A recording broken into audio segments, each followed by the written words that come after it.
Cracking JEE isn't just about studying hard, it's about studying smart.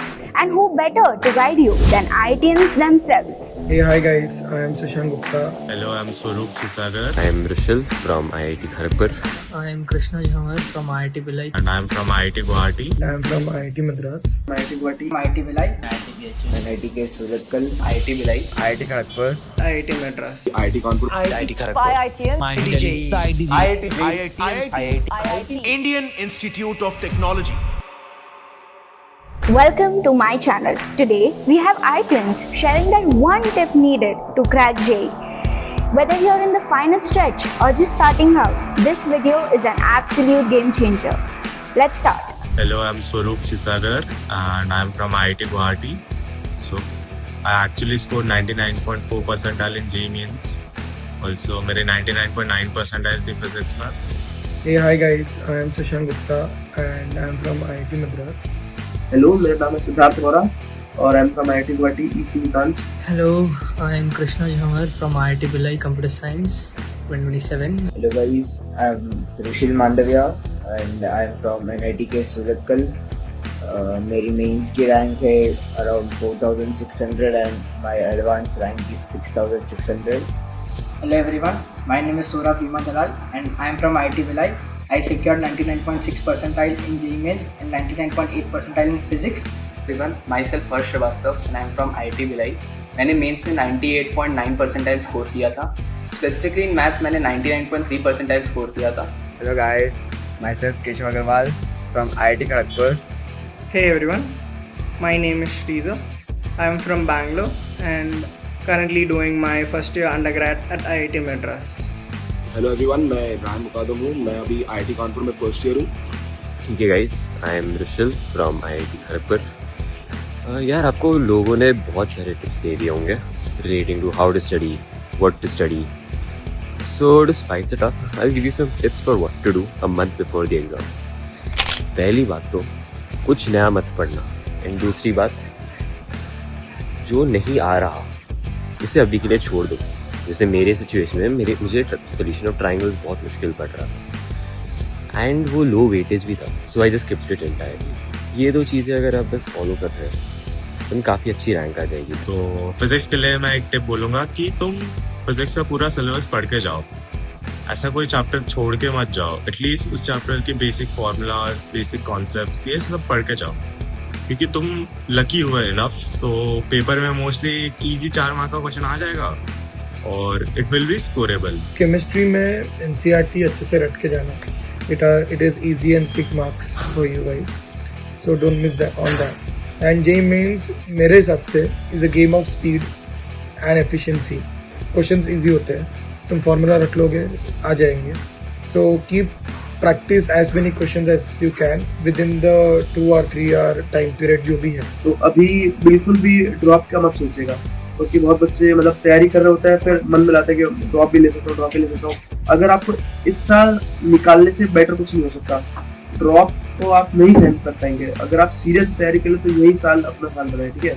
काफ़ी लोग chemistry को बहुत लाइटली लेते हैं, मत लो, काफ़ी इंपॉर्टेंट होगा. स्पेशली ऑर्गेनिक सब बोलते हैं वही करो. एक तो कि 3 सब्जेक्ट में से 2 तो स्ट्रॉन्ग होनी ही चाहिए मिनिमम. तीनों स्ट्रॉन्ग है तो वेल एंड गुड. 2 स्ट्रॉन्ग रखो. फिज़िक्स तो इजी होगा स्ट्रॉन्ग रखने में, क्योंकि लाइक काफ़ी सारी चीज़ें जो होती हैं, कॉन्सेप्ट जो होते हैं बहुत ज़्यादा समझ में आ ही जाते हैं. तो मेंस के लिए तो chemistry I would say NCERT chart लो. लाइक लिटरली जितना होता है उतना chart low.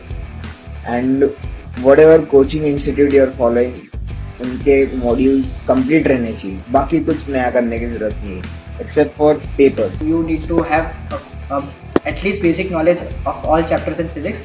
And speaking of maths, you have to do minimal questions, but your accuracy should be very high in maths. आप जितना चाहो उतने क्वेश्चंस कर सकते हो, but the main thing is that आपकी एक्यूरेसी बहुत अच्छी होनी चाहिए. तो उस वजह से आप टाइम भी कम दोगे और आपके क्वेश्चंस सही भी हो जाएंगे, तो आप इजीली मार्क्स स्कोर कर पाओगे मेंस में. तुम जब भी मॉक से एक्चुअल पेपर दोगे, किसी भी क्वेश्चन के साथ पर्सनल नहीं होना है. मतलब वो क्वेश्चन नहीं आ रहा है तो छोड़ दो उसको, आगे बढ़ो. जो हो रहा है वो कर लो. पहले प्रैक्टिस क्यों कर सकते हो. अगर तुम ऐसी एक बुक से या फिर ऐसे प्रॉब्लम सॉल्व कर रहे हो तभी तुम पर्सनल हो सकते हो. बट जब मॉक दोगे या एक्चुअल पेपर दोगे तभी किसी क्वेश्चन के साथ पर्सनल मत होना. Do not worry about the competition, or rather when to not look at it. So completely isolate yourself from the competition and focus fully only on giving your best at the exam, maximizing your potential. देखो जे mains के लिए mainly speed पे focus करो. जितने questions हो सकते हैं सही से उसको इंश्योर करने के लिए PYQs करो. अभी ज़्यादा थियोरी पे फोकस मत करो. फॉर्मूलाज रट लो और PYQs सॉल्व करो. पैटर्न ऑफ क्वेश्चंस रिपीट होता है. तुम काफ़ी मेजॉरिटी पेपर तुमको PYQs में मिल जाएगा. तुमको कुछ ज़्यादा कोर में जाने की ज़रूरत नहीं. तो now moving to advance, I will say कि तुम किसी 2 सब्जेक्ट को अच्छे से स्ट्रॉन्ग करो अपने, और थर्ड सब्जेक्ट को एक डिसेंट लेवल तक थ्रेशोल्ड क्रॉस करके एक डिसेंट लेवल तक प्रेप करो. Understand the derivatives there. Practice the derivations of every single thing. Physics, maths especially. जो भी आपका वे ऑफ स्टडी है ना, इन दोनों में से कोई भी, उस पे आप मतलब अच्छे से काम करें.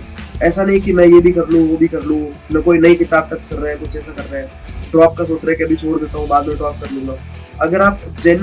अगर आप अभी से छोड़ रहे हैं ना और सोच रहे हो ड्रॉप कर लूँगा, तो आपको ड्रॉप में भी नहीं होना. मैं लिख के दे सकता हूँ. तुम प्रीवियस ईयर पेपर्स सॉल्व करना शुरू कर दो. मैंने तो यही किया था. लाइक ऑनलाइन काफ़ी प्लेटफॉर्म्स मिलेंगे तुम्हें, उस पर जाओ, टाइमर सेट रहता है, उस पर अपने आप पेपर्स दो. खाली पेपर्स दो मत, उसके बाद उसका इवैल्यूएशन करो. ये मेरे सर ने मेरे को काफ़ी गाइड किया था इसमें. Past papers are very much necessary. इनके बिना कुछ नहीं होगा. तो do the past papers. And chemistry के लिए NCERT एंड मैथ्स के लिए daily problem solving is necessary. You need to get the qualification marks, and then you should move on to the other medium and hard questions. So first complete the easy questions, then if you get time go to moderate, and then if you get more time and if you are confident do the hard ones and prevent negative marking. Advance में अगर हम move करते हैं तो advance में क्या होता है, क्वेश्चन टफ होते हैं. बट अगर आपको क्वेश्चन रिजेक्ट करने का आर्ट आता है, जो कि आप मॉक टेस्ट से बहुत ईजिली बना सकते हो, तो आप एडवांस में भी आराम से स्कोर कर सकते हो. Remember, panicking will only worsen the situation. So believe in yourself and trust the amount of hard work and effort you have put in the last 2 years or more. कि advance में easy और moderate questions पे ज़्यादा focus करो. Hard questions अगर नहीं होते तो बंदा डिमोरलाइज हो जाता है. बाकी के 3 घंटे भी उससे फिर पेपर नहीं हो पाते and you start to mess up the easy questions as well. तो इजी और मॉडरेट पे अगर अच्छे से फोकस किए, अगर तुम कोई भी PYQ उठाओगे, इजी और मॉडरेट क्वेश्चंस अच्छे से करो, सॉल्व कर लो, करेक्ट आंसर लेकर आ जाओ, तुमको काफ़ी अच्छे मार्क्स मिल जाएंगे. तो try to focus more on the easy and moderate questions if you're having a hard time. That's it, I guess. Or all the best and use your time wisely. और फिर बस बाकी तो all the best. And give it your best shot. All the best. और बस हो जाएगा फिर. All the best. Now it's your turn to put this advice to action. If you found this video helpful, don't forget to like, share and subscribe.